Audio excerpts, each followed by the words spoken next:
It's my pleasure to introduce Joshua Zahl. His interests are harmonic analysis, combinatorics, in particular additive combinatorics, and within that the sum product problem.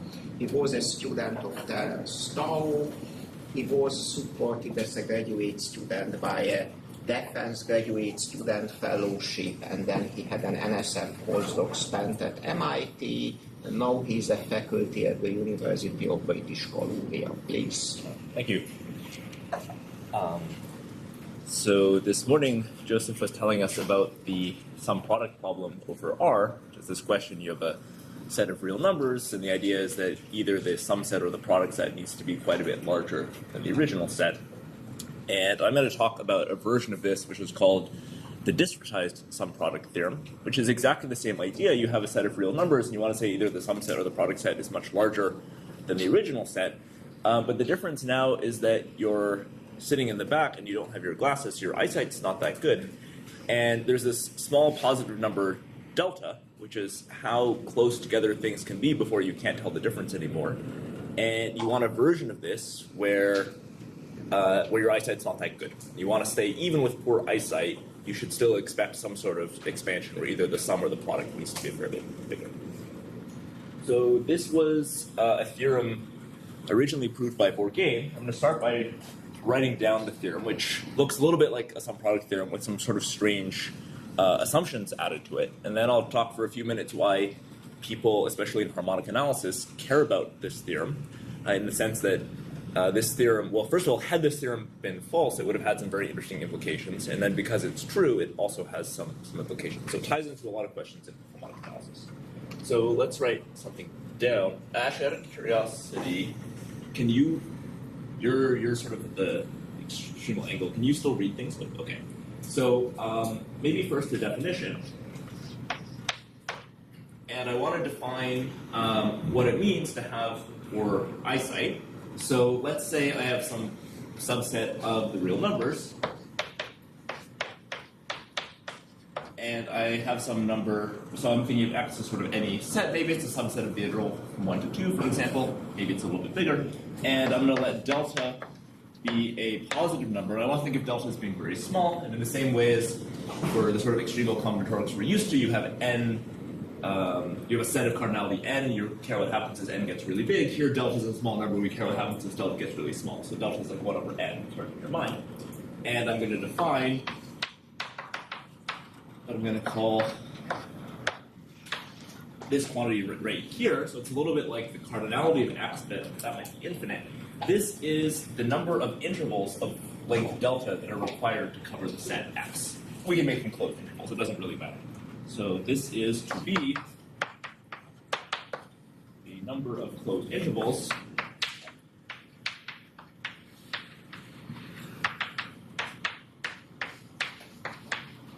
needed to cover x.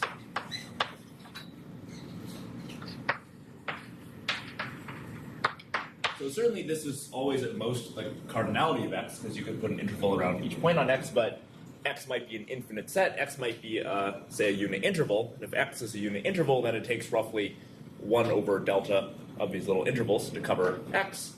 And for everything we're going to do, the set x is going to be contained not too far from the origin. Maybe it will be in a ball of radius 10, something like that. So this number is never going to be bigger than roughly 1 over delta, and this is the sort of thing we care about.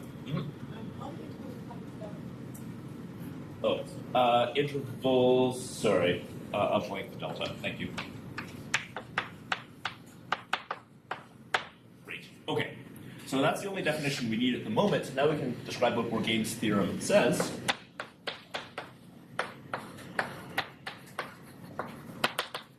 So I'm going to take a set. I might as well make it in the interval between 1 and 2. It doesn't really matter.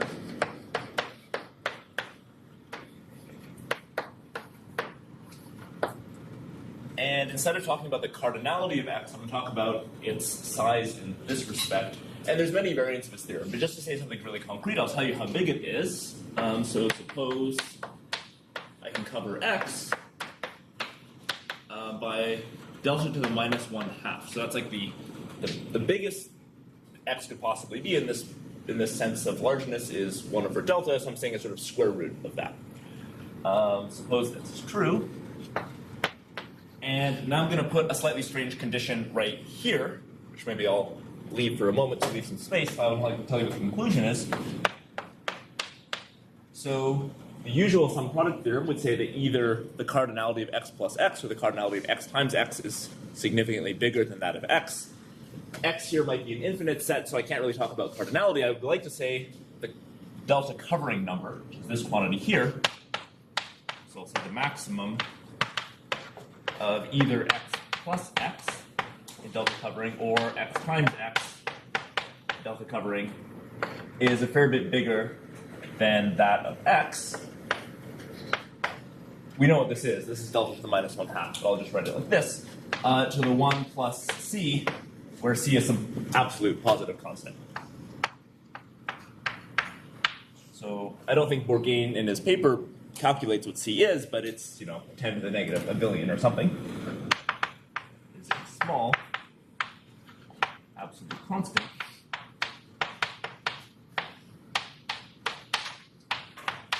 Great, okay, but there's one hypothesis I need on my set X to make this true, and what I'm going to say is the following. So for every interval I,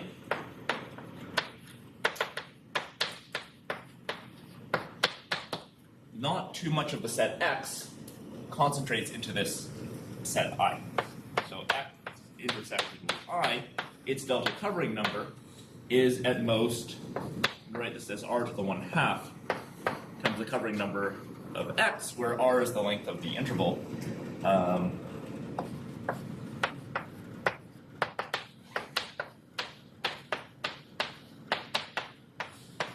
Maybe this is below what you guys can see. I'm just saying where r is the length of the interval.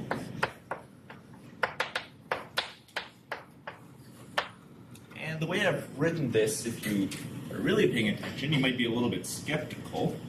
Because let's say I take a point which is in x, and I take some really, really small intervals, which are around that point. I let the size of these intervals go to 0.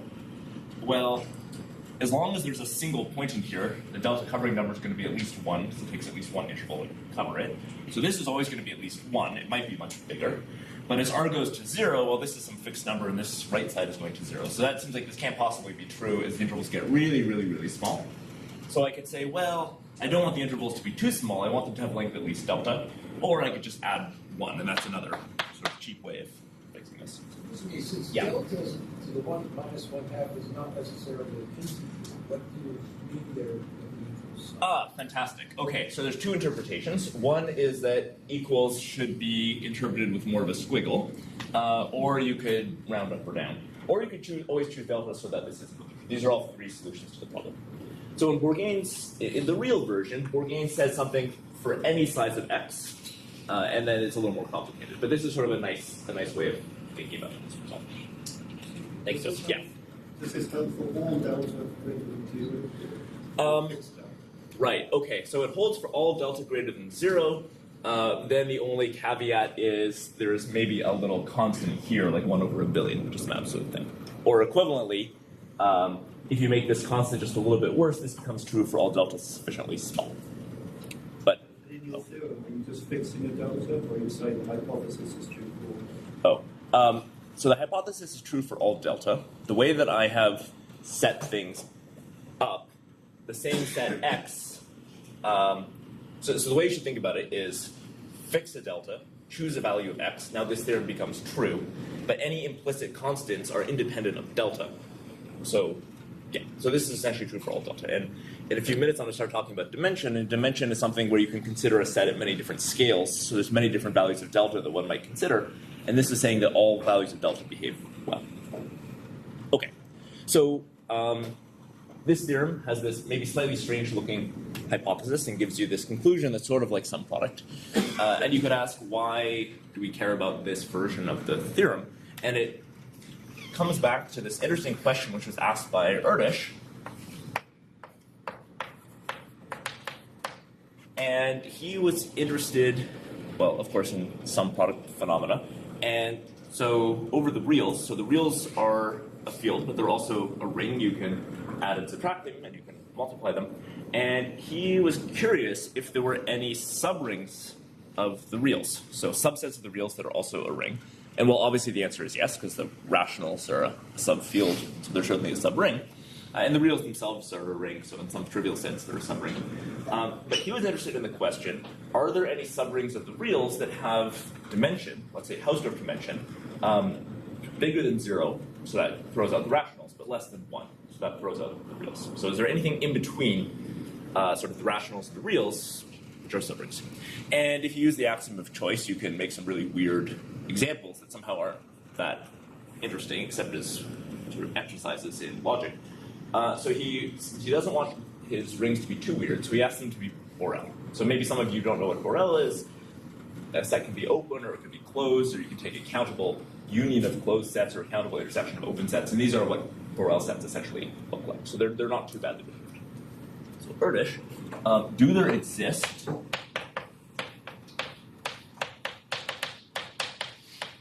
any Borel subrings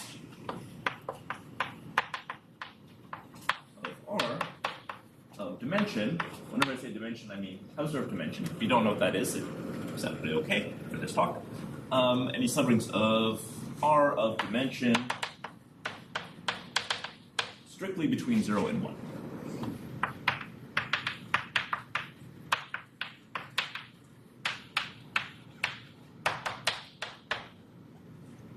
And if that question is too hard, you could replace strictly between 0 and 1 with 1/2. So, do there exist any subrings of the reals that are actually exactly half dimensional? And if you replace reals with complex numbers, then the answer is yes. There does exist a subring of the complex numbers whose dimension is half of that of the complex numbers, namely the real numbers. They sit inside of the complex numbers. So do the real numbers have any similar subrings sort of hiding inside of them, which seems sort of unintuitive, but you could sort of maybe imagine if you're doing some weird Galois theory, you find some weird field extension over Q, and somehow it's half the dimension of the reals. So this was his question, does this exist? And so actually this was in a paper with Volkmann, so sometimes it's called the Erdish-Volkmann ring conjecture. Sorry, could you remind me what the dimension of subring Q is? The dimension of, yeah. So what does the word dimension mean? Right, so dimension means Hausdorff dimension. And I'm not going to define that for you, but I'll give you an example which gives you a sense of what Hausdorff dimension is trying to capture. So we're asking, does there exist a subring of the reals of dimension strictly between 0 and 1? Does there exist a half-dimensional one? So I'm going to give you an example of a half-dimensional set, which is what you should sort of think of. And so maybe you remember the middle 2/3, or the middle third Cantor set, where you take the unit interval, you move the middle, et cetera, you iterate down. And the dimension of that is going to be log 2 over log 3, so that's not a half. But we can make an example of a half-dimensional Cantor set.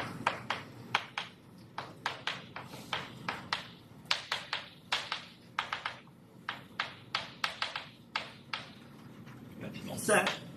Maybe I'll call it script C for Cantor and 1/2 for half-dimensional. Maybe I should really call it a 2 over 4 set, but we just look like fractions. And here's what you do. You take the unit interval and you divide it into 4 pieces. 1, 2, 3, 4. So at stage 1, I just have the whole interval. At stage 2, I only keep 2 of them. And at the next stage, I also divide these into 4 intervals. And I'm trying to divide it evenly. And I only keep 2 of them. And then you can imagine this process continuing. So for those of you that have seen the construction of the middle thirds Cantor set, this is kind of similar, but there's a crucial difference, which is that this gap in the middle is longer than it is for the middle thirds Cantor set. You can iterate this down, and its dimension is going to be log 2 over log 4, which is 1/2. So this is an example of a half-dimensional set. And the big idea you want to keep in mind when you're trying to ask what is the dimension of a set is, so you iterate this all the way down. I have some, so this isn't quite true, but here's sort of a lie which I'm going to then correct. I have some very small number, maybe I'll call it delta, and I want to cover this set in either open intervals or closed intervals, it's not so important, of length delta. How many of them do I require? That's going to be some function of delta. And I want to write that as 1 over delta to a power. And for various values of delta, there's going to be various powers, but you could imagine that I take some sort of lim sum, and that exponent is going to be the dimension. So that wasn't quite the right notion of dimension. That's actually Minkowski dimension. There's a slight complication where instead of asking to cover in balls of all of the same size, I'm allowed to cover it, or intervals of all different sizes, and I add them up in a certain way. And that sort of complicates things slightly, but this is the idea that's being captured. So sort of idea is, I go down some number of scales and I ask, okay, the intervals have a certain length, how many of them are required to cover this set, and some ratio between those tells you the dimension. Just as an exercise, if you're either bored or lost or whatever, this set, I claim, has dimension 1/2. Let's pick some small number delta and ask how many intervals of length delta are required to cover this set. You can check. It's going to be delta to the minus 1/2 up to some, maybe I'm off by a factor of 2 or so. And you can sort of quickly check that. Imagine delta is a quarter. Well, it requires root of, there's root 4, which is 2 intervals, and here it requires root 8, which is 4 intervals, and so on and so forth. And not only that, these intervals don't concentrate too much. If you take any longer interval of length I and ask how much of this middle half Cantor set is inside of that interval, it's going to satisfy an inequality like this. So this Cantor set is the sort of set X to which this theorem applies. So this is a half-dimensional set. You could already ask the question, is this set actually a ring? Is it, if I take this set and add it to itself, do I get the set back? Well, clearly not, because if I take this set plus this set, it's shifted somewhere, so it's definitely not a ring. But you could imagine taking a bunch of copies of these and maybe squishing them and taking the union of all of them. Somehow you manage to cover all of R and you get a half-dimensional subring. Turns out this can't happen, but it's at least conceivable that by taking a bunch of copies of this example and doing something interesting to them, you can maybe make a subring of R. So this is sort of the question that Urish asked. Okay.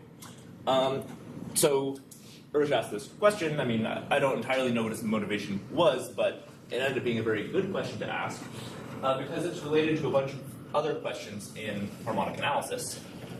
So maybe I'll erase this definition. So imagine Urish's conjecture was false, and there actually did exist a half-dimensional subring of the real numbers. Let's call it S. So suppose there exists a ring of dimension 1/2. This ring would actually be a counterexample to a bunch of open conjectures in harmonic analysis. It would show those conjectures are false. So one of those conjectures is called the Falconer distance conjecture, Falconer distance problem.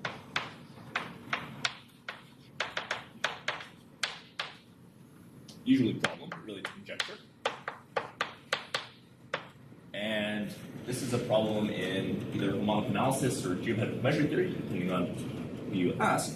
And it's the following. So I'm going to take a subset of the plane. And again, I don't want something super weird, so let's say it's Borel. Again, if you don't know what a Borel set is, that's fine. I just don't want to use the axiom of choice to make something really pathological. And so this is my set E. It's a Borel set. I want it to have dimension 1. So it might be, so what is a one-dimensional subset of the plane? Well, it might just be a nice curve or something like that.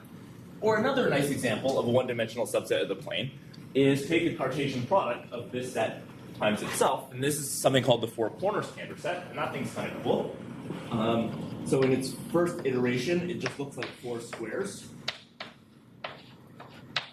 And then in the next iteration, inside of each of these 4 squares, I put another 4 squares. For those of you that can't see this in the corner, just imagine taking a copy of this and putting it inside of each one of these, and you iterate it down and down and down. And that's going to be a one-dimensional subset of the plane. It's a pretty interesting set. People like to study it. That's another example of a one-dimensional set. So when I say let E be a Borel set of dimension 1,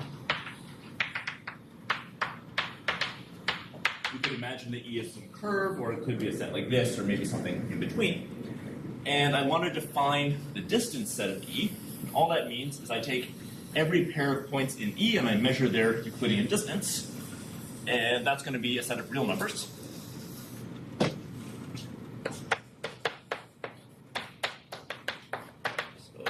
say it's the set of all distances p minus q, so that p and q are in E.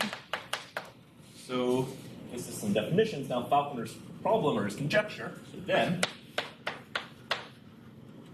the dimension of this set is 1. So this is a subset of real numbers. The set of all real numbers has dimension 1. So if you take a subset of the real numbers, the biggest this dimension could be is 1. And Falconer conjectured that actually, yeah, the dimension has to be 1. So this is essentially a continuous version of the Erdős distance problem in the plane. So that problem says you have n points in the plane. You take every pair and you measure their distance and you write those all down. How many distinct distances can you get? And he conjectured up to logs, there should be about n of them, which is a lot of distinct distances. And this is the natural continuous version where you have dimension instead of cardinality. Okay, so this is open. We don't know how to prove it. But let's see what would happen if Erdős's ring conjecture was false. So there's this half-dimensional subring of the reals. I want to come up with a counterexample to Falconer's distance problem. How can we do it? Well, I'm going to let E be S cross S. So this is the Cartesian product of two half-dimensional sets. There's actually some subtleties. It's not always true that the Cartesian product of two half-dimensional sets is one-dimensional. This dimension is a little pathological, but let's imagine the E was actually a one-dimensional set. And let's try to compute the distance set of E. What would that look like? Well, let's think about it, right? So this is P minus Q, so that P and Q are in E.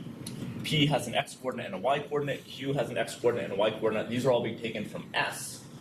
So this is going to look like something like, I don't have bars. So it's going to look like Px minus Qx squared plus Py minus Qy squared, where Px and Py are the two coordinates of P, and Qx and Qy are the two coordinates of Q. I'll take a square root of all this, where I won't write it down, but Px and Py and Qx and Qy are from S. So this would be my set of distances, and let's think about it. So if S is a ring, that means that when I take two elements of S and multiply them, I get another element of S. When I take two elements of S and add them, I get another element of S. So what is going on here? This is an element of S minus an element of S. It's another element of S because I have a ring. This ring element times itself is still in the ring. Similarly, this is in the ring. So this whole, this real number is not just any real number, it's in the ring S, which is half-dimensional. And then I'm taking a square root. So this set right here is contained in, well, the set where I take an element from S and I take a square root. Maybe a positive number. So x is bigger than 0 and x is index. Well, that's kind of interesting, right? Because S is this half-dimensional set. Maybe taking square roots messes things up. Let's gloss over that and assume that it doesn't. So you take this half-dimensional set, you take the square root of every element in it. Hopefully I still have a half-dimensional set. And this really looks like a counterexample to Falconer's conjecture, because Falconer was saying, well, if you have a one-dimensional set and you take all the differences, you should get something a lot bigger. You should get a one-dimensional set.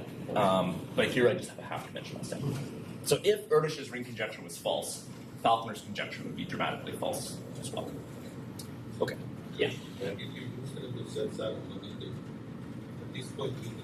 Oh, so for Falconer's distance problem, he can, in the setup, he wants to set E3 for L. And In this,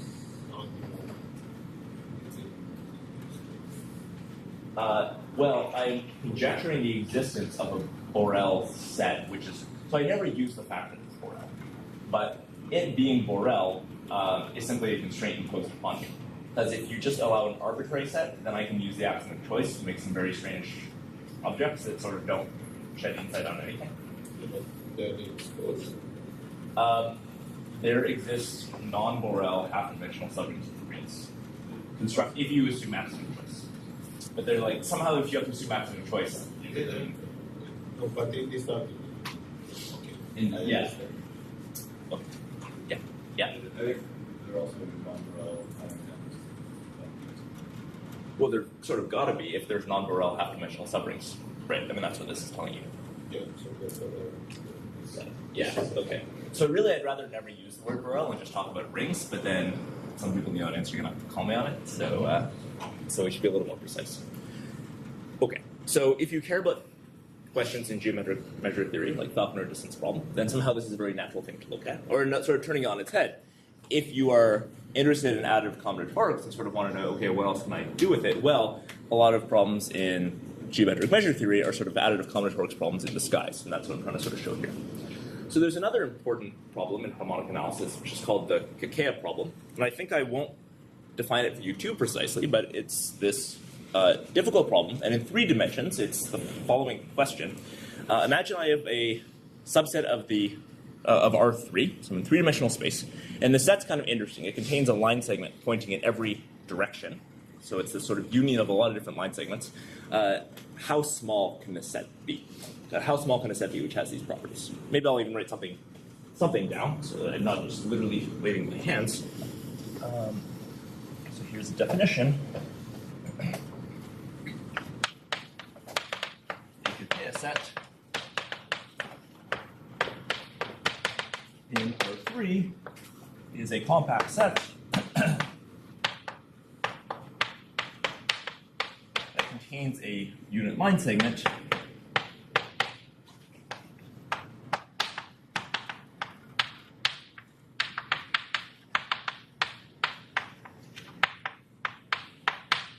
pointing in every direction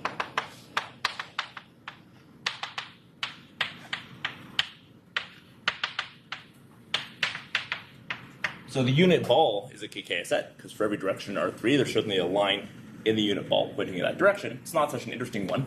There's some very strange Kikeya sets, some that have no volume, but there's this conjecture that every Kikeya set has to have dimension 3 in R3. And this is the Kikeya problem. It's this difficult looking problem. There's a slight generalization of it, where I consider a set which, instead of having a line pointing in every direction, has the same number of lines as the Kikeya set, but I put some slightly weaker restrictions on how they have to behave. And there's still this conjecture that even with these weaker restrictions, the union of all these lines still has to have dimension 3. And there's almost a counterexample to this stronger conjecture. This counterexample isn't constructed in R3, but is constructed in C3, so 3-dimensional complex space. And in complex space, there's a half-dimensional subring, namely the real numbers, which sit inside of a complex space. And you use this subring to create a counterexample to this Kikeya-like problem. And if Erdős's ring conjecture was false, you could do a similar thing over the reals, and you could come up with a counterexample to this generalization of the Kikeya problem. So again, it ties into that. It wouldn't be a counterexample to the Kikeya problem itself, but to some slight generalization of it. So again, this question ties into interesting questions in harmonic analysis and geometric measure theory. Okay. So we started at 40, and it's 50. Okay, so I should end at 30 or 40? You have a full hour. Full hour, okay. Great. So let's try to talk about the proof of Bourgain's theorem, at least a little bit. And Bourgain's original proof was quite difficult. I think Bourgain understands it, and maybe other people do, but I've never met anyone who does. But they might exist. But there's a new proof that I can talk a little bit about, which is a bit easier to understand, which is due to Larry Guth, Nets Katz, and myself. And this proof almost doesn't do anything new. It just takes an existing proof for some product over the finite fields and realizes that it can be adapted to the reals, and things kind of work. So before I talk about that proof, we could sort of try something really obvious, which isn't going to work, but just to get a sort of a feeling of what's going wrong here. So we'll say proof attempt number 1.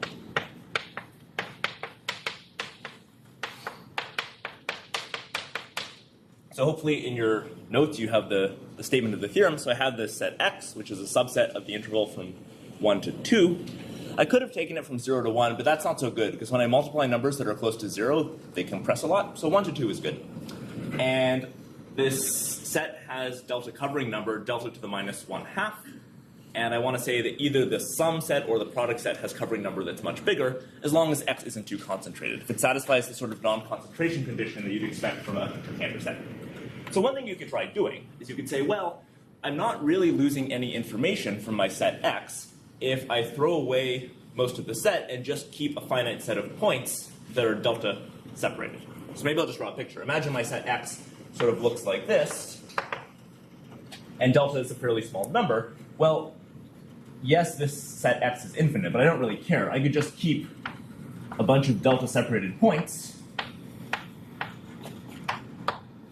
which have the same delta covering number as X. So imagine, so this is some set X, which is a subset of the interval 1, 2, and we could say select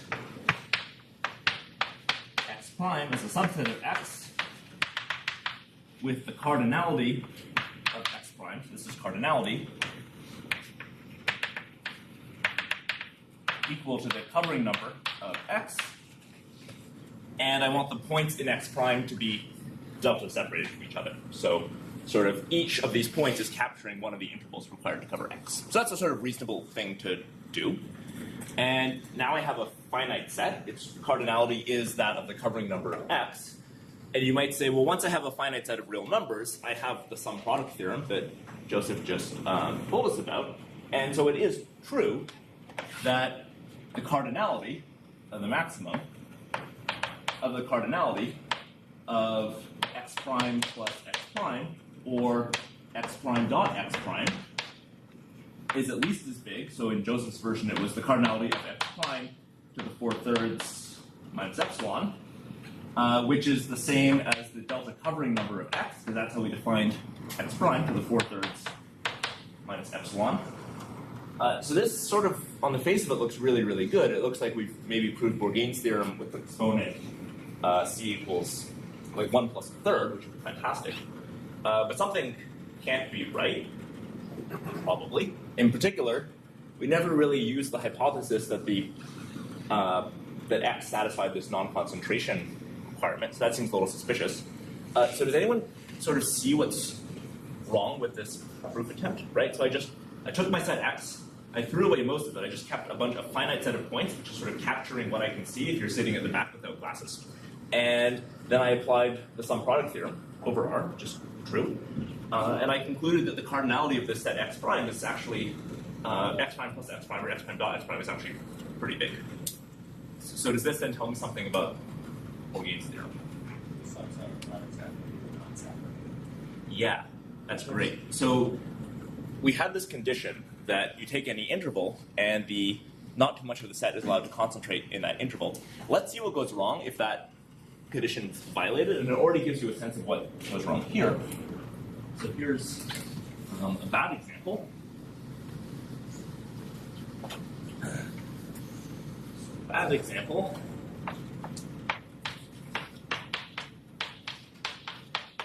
So I want X to be a set which has, it's a subset of the interval from 1 to 2. I want it to have delta covering number, delta to the minus 1/2. And I want it to be really, really concentrated. So why don't we say that X is the interval from 1 to 1 plus root delta. Maybe I'll sort of try to draw that.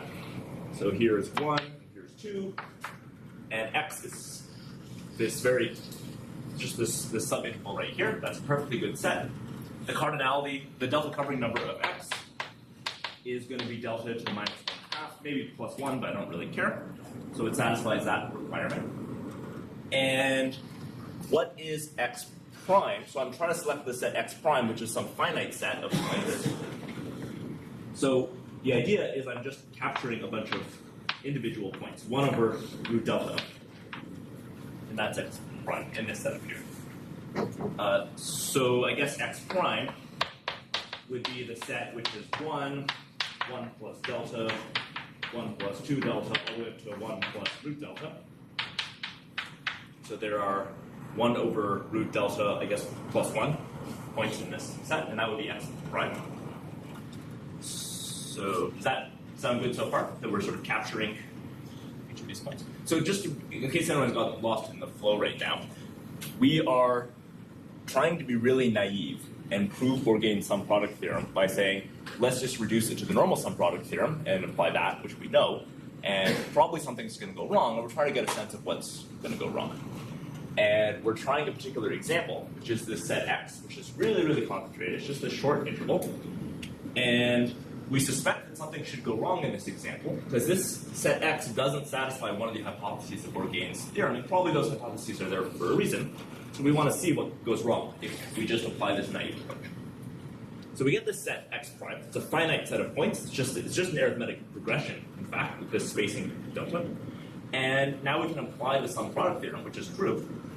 And what does the sum product theorem tell us? It says that either x prime plus x prime or x prime times x prime has cardinality much, much bigger than x prime. We know which of those two situations is true, because we have an arithmetic progression, right? So arithmetic progression plus itself, its cardinality doubles. That's not very much. Arithmetic progression times itself, its cardinality grows almost like a square. So that's a huge improvement.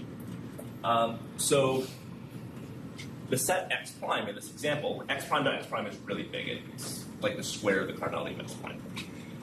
But let's think of what happened to the original set x. So we'll do this over here.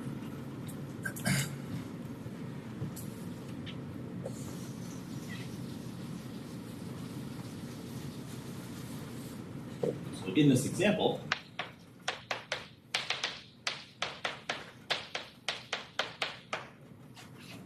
cardinality of x prime dot x prime is almost the cardinality of x prime squared. Maybe it's 2 minus epsilon because of some logs, but that's okay. But this set, but where is the set x prime dot x prime contained, right? So x is the interval from 1 to 1 plus root delta. X prime is a bunch of points in that interval. Take any two numbers that are between 1 and 1 plus root delta and multiply them together, you're going to get a number which is bigger than or equal to 1 and less than or equal to 1 plus, well, let's say 3 times root delta. So, but x prime dot x prime is contained in the interval from 1 and 3 times root delta. So what is the covering? So this is a set of large cardinality, but it doesn't take very many intervals of length delta to cover this set. How many does it require? Well, certainly at most 3 times 1 over root delta, because that's just the length of this interval. So, however, coverage number x prime dot x prime is at most 3. So that's 3. So this is a set which is sort of like a counterexample to the sum product theorem in the sense that both the sum set and the product set haven't really grown. That's not quite true. As finite sets, they've grown. But when you take your glasses off and you're at the back of the room, you can't really see that they've grown. And the reason this isn't a counterexample to Bourgain's theorem is that this very focused set doesn't satisfy this separation condition that we imposed. So once you impose that separation condition, then there's hope that things actually are going to work. Okay. This also suggests that a lot of the previous proofs that you've looked at for some product type things are themselves probably not going to work, because clearly something's gone wrong here. And what goes wrong is that for the real numbers, if you're dealing with finite things, something's either 0 or it's not 0. And if it's not 0, you can divide by it and do nice things. Here, as things get very close to 0, a lot of stuff starts to go wrong. So you have to be a lot more careful. There's some subtleties. Okay. Any questions about this, or should we start talking about the actual proof? So this sort of proof attempt completely fell flat on its face, so let's try to do a real proof. And the one I'm going to give you is this one, or fragments of one due to Larry Netz and myself. This is some fairly new joint work of ours. And before I do that, maybe I'll tell you a different sum product theorem, not over the reals, but over FP. And this is the theorem of Gerev. So again, over FP, the sum product theorem we think should be true. Take a subset of FP, call that set A. So then, maybe I'll leave some space for myself to insert an initial hypothesis. The maximum of A plus A, or A times A, should be bigger than the cardinality of A to the 1 plus C. For some positive number C, maybe it should be even 2 minus epsilon. So this is Garev's result. Garev proved it for C is 1 over 14. That's a slight lie. It's actually 1 over 14 divided by some power of log A, but we don't really care.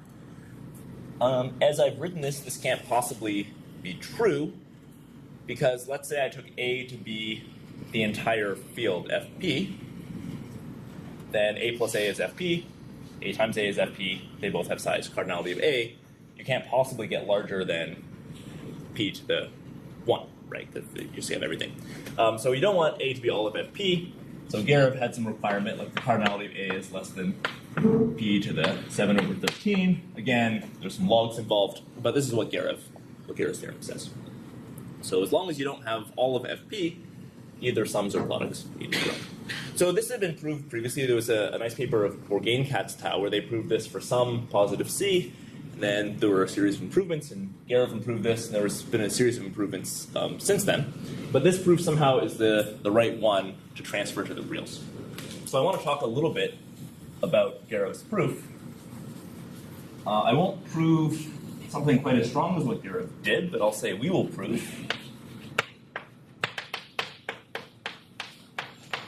So I'm going to take a subset of Fp.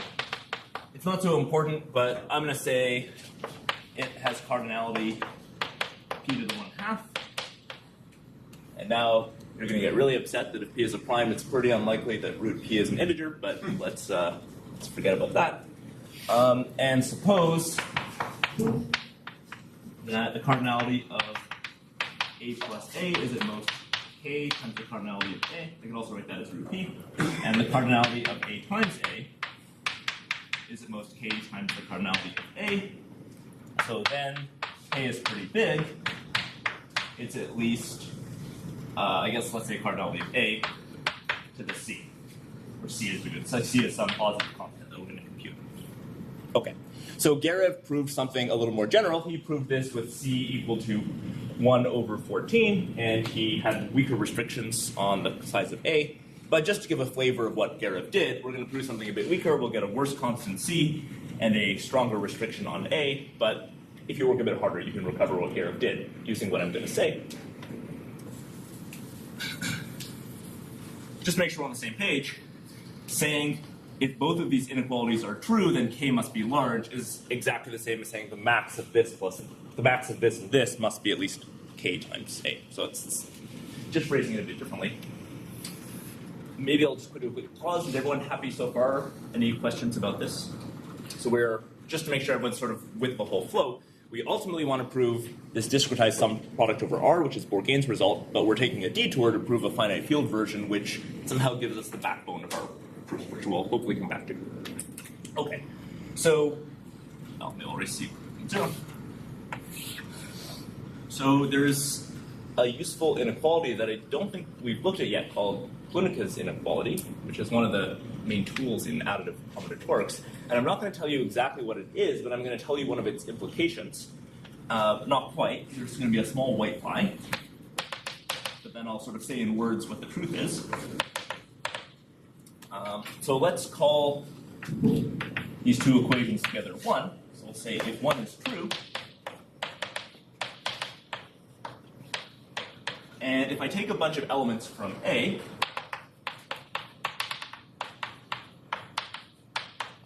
then I want to understand a more complicated sum. Instead of just A plus A or A times A, I want to control something like B1 times A plus B2 times A all the way up to Bn times A. And I want to say that this sum is also pretty small. So let's think about it. Let's imagine that A plus A was actually A, and A times A was actually A. So that's too much to hope for. But if that was true, genuinely true, then since B1 is taken from A, B1A would just be A, and B2A would be A, and these would all just be A, and then adding together a bunch of copies of A would just give you A. So this would have size at most A if A plus A was A and A times A was A. That's too much to hope for. We lose some power of K. You can maybe be clever, but I'm going to say 3 times N, and that's true. But maybe I don't want to add together copies. Maybe I want to subtract copies. So I could either add or subtract. This is still going to be true. Okay. So this, as I've stated, is a slight lie. It is not true that if these two equations hold, then for every B1 through Bn and A, this is true. What is true is that there's a subset of A, which is fairly large. It has size at least cardinality of A divided by K. And whenever I take these elements from that subset, then this inequality is true. So I don't really want to keep track of these subsets, so let's just run with this white lie. So this is just, you could sort of say, a basic fact of additive combinatorics, modulo the truth. And on the other hand, we will find 6 elements. I'll call them B1 through B6, which are in the set A, such that B1A minus B2A plus B3A minus B4A plus B5A minus B6A, this set is large. It's about as big as A squared. So, imagine I know this is true. And imagine I have 6 elements with this property. Let's combine these two facts. What does that say? So 6 elements, n is 6. This is k to the 18 times a. That is an upper bound for the size of this sum. But a squared is a lower bound for the size of this sum. So this says that a squared is a lower bound for k to the 18 times a. 18. So this tells me that k is at least a to the 1 over 18, and that corresponds to the theorem I wanted to prove with c equals 1 over 18. Okay, so that's not quite true because there was this white lie, and when you fix the white lie, it makes the constant a bit worse. On the other hand, if you're a bit more clever in choosing these 6 elements, you can do a bit better, and the bit better actually gives you 1 over 14 instead of 1 over 18. But this is the flavor of what's done. So this is our goal right now. We want to find 6 elements, B1 through B6, which makes this inequality here true. Once we found those elements, we're done. Okay, 10 minutes.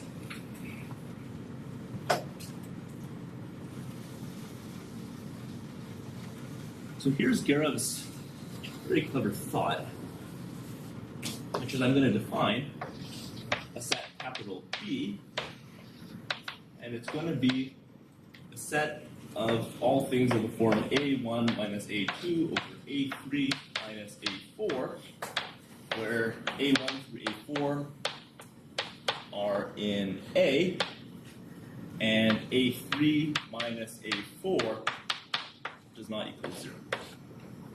I could have written this as A3 does not equal A4, but I want to write it as A3 minus A4 does not equal 0, because I want to already foreshadow how you might go about proving this for the reals and what sorts of difficulties you might encounter. So in a finite field, right, things are either 0 or not 0, and there's a very important distinction between them. Once we deal with discretized things, right, your eyesight's not very good, and you can't really tell if something is 0 or maybe just very close to 0. You can certainly tell if something is close to 0 or far from 0, but you have to have some sort of cutoff of where do I decide, okay, that's close enough to 0 is probably 0, and where is it really far from 0? And so when we're going to try to do this over the reals, we're going to try to do something similar, but we're going to have to think a little bit harder. I mean, you could, I guess, put absolute values, whatever that means over a finite field, but over the reals, it certainly makes sense. And then we're going to have some sort of cutoff where we decide things are 0 or not, and that's something we're going to have to think about when we do it over the reals. This is our set B. It's still a subset of FP, because we're a field. It's kind of interesting, right? Because we're proving this theorem about rings, but we actually use the fact that FP is a field. And there's 2 possibilities. We know that B is a subset of FP. It might be all of FP, or it might not.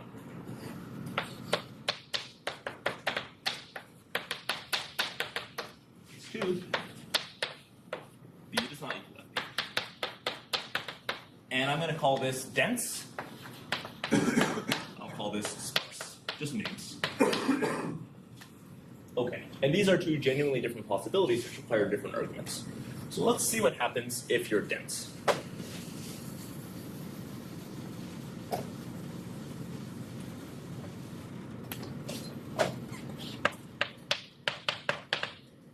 Oh.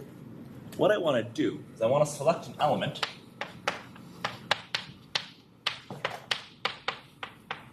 X in FP, which is also B, So that the equation x equals a1 minus a2 over a3 minus a4 has few solutions.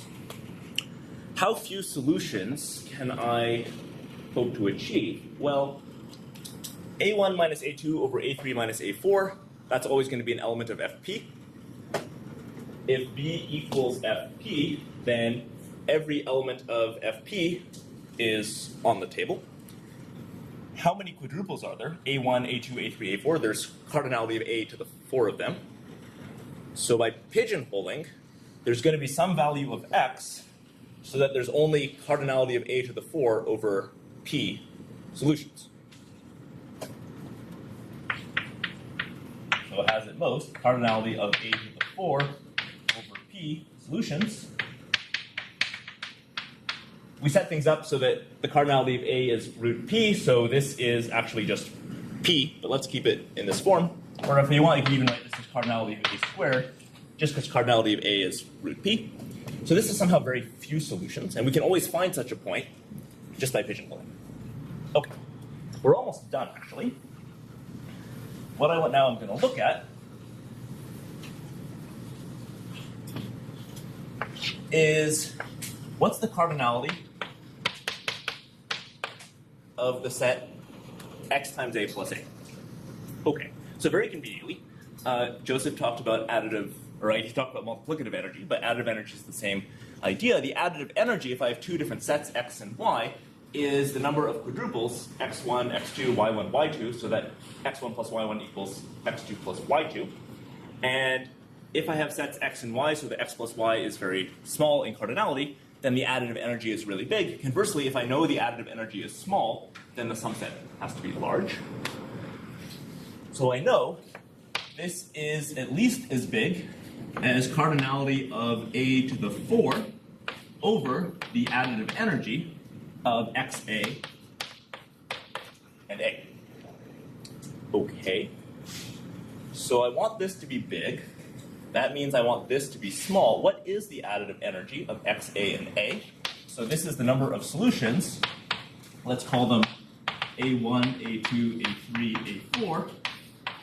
So that what's going on, x times a1 plus a2 equals x times a3 plus a4.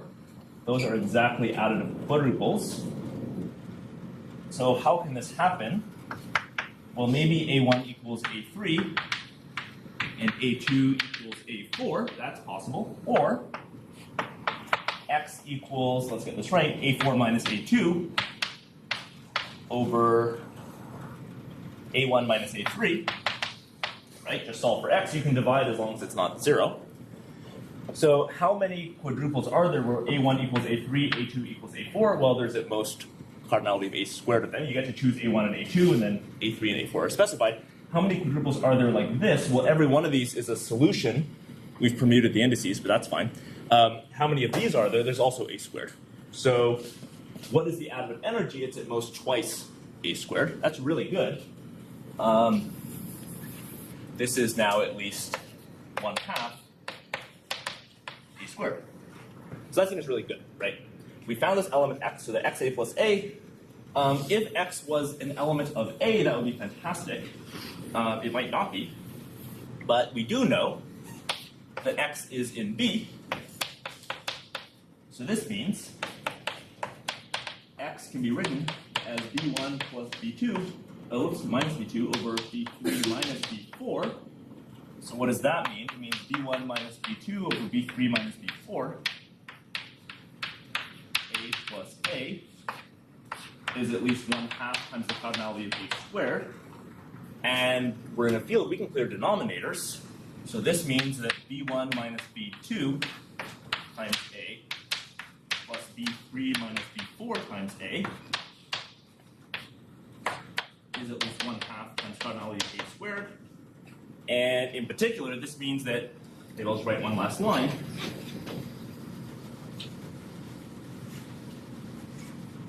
b1a minus b2a plus b3a minus b4a this has cardinality at least 1 half case 2. So this is really good. This is even better than we wanted. Instead of finding 6 elements, we even found 4. This was great. So this actually proves that if we're in this situation, the cardinality of either a plus a or a times a needs to be not a to the 1 plus 1 over 18, but a to the 1 plus 1 over 12. Okay. The other option is case 2. Case 2 is saying that the set B is not all of FP.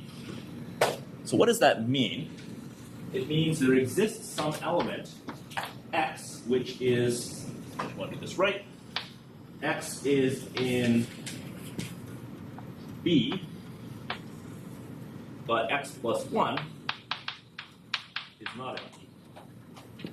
If B is not all of FP, that's going to be true. It seems sort of obvious, but actually there's a lot of subtlety going on here. This is where we are using the fact that FP doesn't contain any subrings. So imagine instead of FP, it was FQ, where Q is P squared, and the set A was actually a full subring of FQ, then B would be that full subring, and you're trapped in this subring. So this is what essentially it's saying. So 1 is the additive generator of FP. If you walk long enough, you can get out of any step. This is somehow a very deep thing going on right there. Okay, so we're almost done. What I want to say, so let y equal x plus 1, y times a plus a.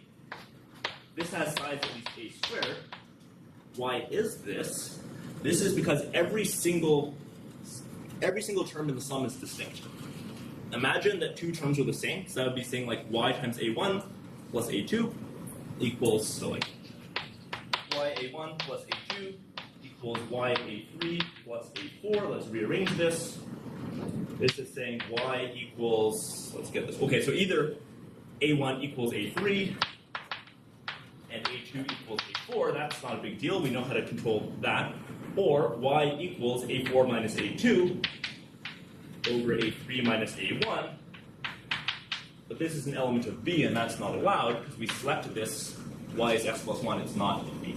So all these sums are distinct. Okay, we're almost done. What is y? Y is x plus 1. X I can write as b1 plus b2 over b3 minus b4. We rearrange this just like we did over here, and we get a sum of 6 terms, and that has cardinality at least a squared. And again, now we're good. Oh, so we have maybe -1 minute left to describe how these ideas work in the real. So some things go wrong, and the biggest things that go wrong is that we have these 2 numbers, 0, which is very scary because when you have bad eyesight, you can't tell what's 0 and what's not. And we have this other number, 1, which is almost equally scary because we use the fact that 1 is this additive generator for FP, and if you start in any set and you walk along long enough, you're eventually going to get out. Over the reals, what should be the analog of 0 and what should be the analog of 1? 0 should definitely not be 0. It should be probably some small parameter that you have to tune. 1 is even more confusing because I have this, you could try to write this set B in the same way as before. Maybe it'll be a subset of the interval 1, 2. You definitely don't want to be adding 1. I mean, that's going to be just getting you somewhere very far away. So maybe I'll just draw a quick picture of what you might try to do over the reals. You need to figure out what 0 is, and you need to figure out what 1 is. And there's some sort of correct values to choose. And rather ironically, 1 is smaller than 0 in this setup, right? So they're both positive real numbers, but somehow they're a little counterintuitive. So let's try to define B just as we did before. It's a1 minus a2 over a3 minus a4, where the denominator is not 0, where now 0 is some real number that I need to choose in some clever way. And I have a subset of the reals, and I have, so this is now the set B, which is a1 minus a2 over a3 minus a4. And I'm going to chop it up into little pieces. So these pieces are not, this separation here is not delta. It's much more than delta. It's some amount I have to figure out. And again, you can imagine this dichotomy between case 1 and case 2. B equals FP, what does that mean? It means that the set B hits each one of these pieces. And if that happens, I can choose a piece which doesn't get hit very often. Exactly the same sort of pigeonholing as before, and we can try to make things work. In the other situation, there's at least one piece which doesn't see B at all. And when that happens, I can choose elements on either side, and take their average, and that's going to land me roughly in the middle. And this is some sort of analog of the element 1 walking you through the whole group. It's a somehow means between elements get you somewhere which is very far away from B. And that's an idea which you can then leverage to make things work. Okay, so I'm over, so I'll stop with that.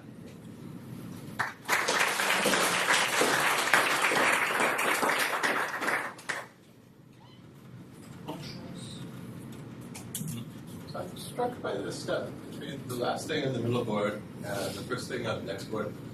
This and this. Seems like you're potentially losing a lot. I wonder if you have any optimism that the board can be squeezed out of that. Yeah, so this is looking very inefficient because B1 minus B2 times A somehow should be much smaller than B1A minus B2A. Absolutely. Maybe I'll just say this is actually sort of, this is the better of the two cases.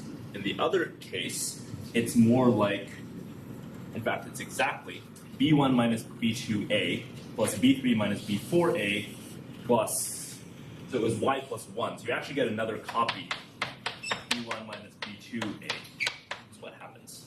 So this is because you have B1 plus, B1 minus B2 over B3 minus B4 plus 1A plus A. So this is Y. YA plus A is really big.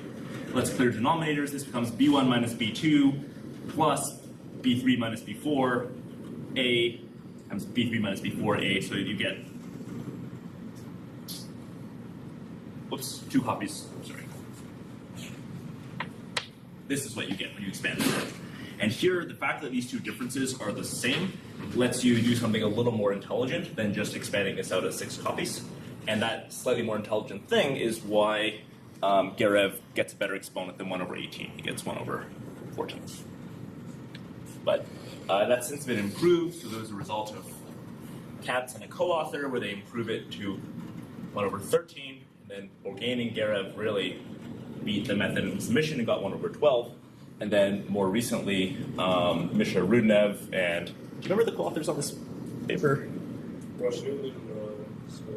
Okay, so they have a totally different technique using incidence geometry and algebraic geometry, and they get a much better exponent on this as well.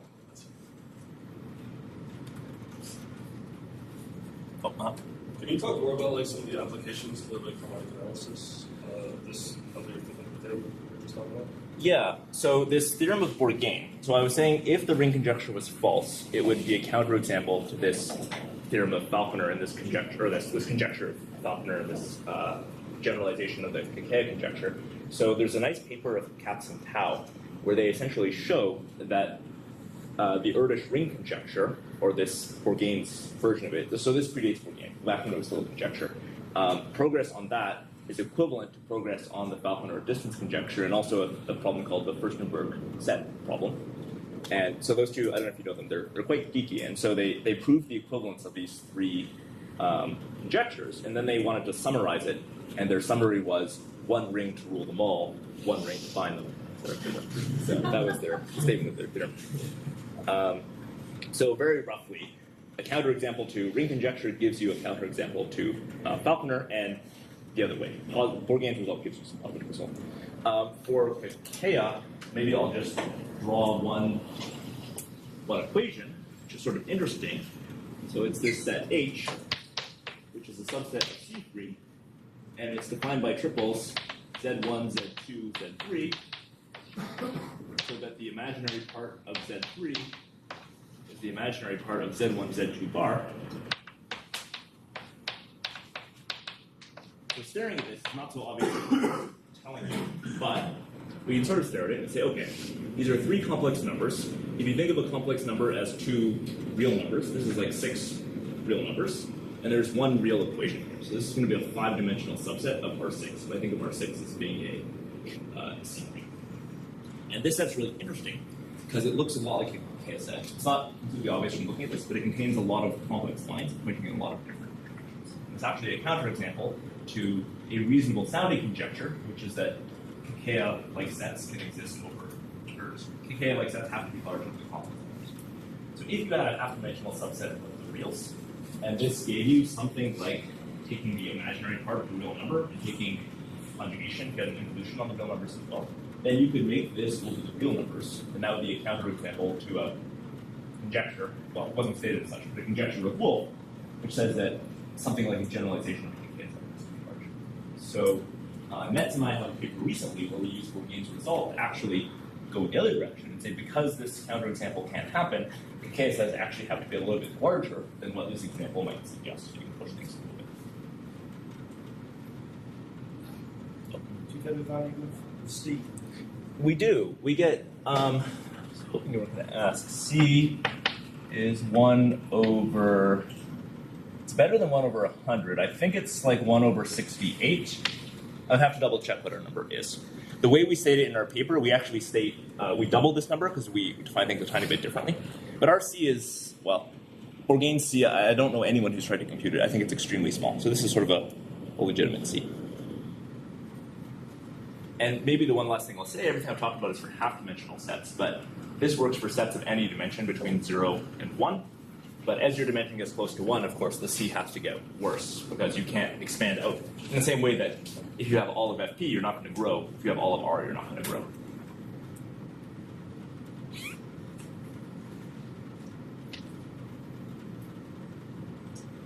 So thank you.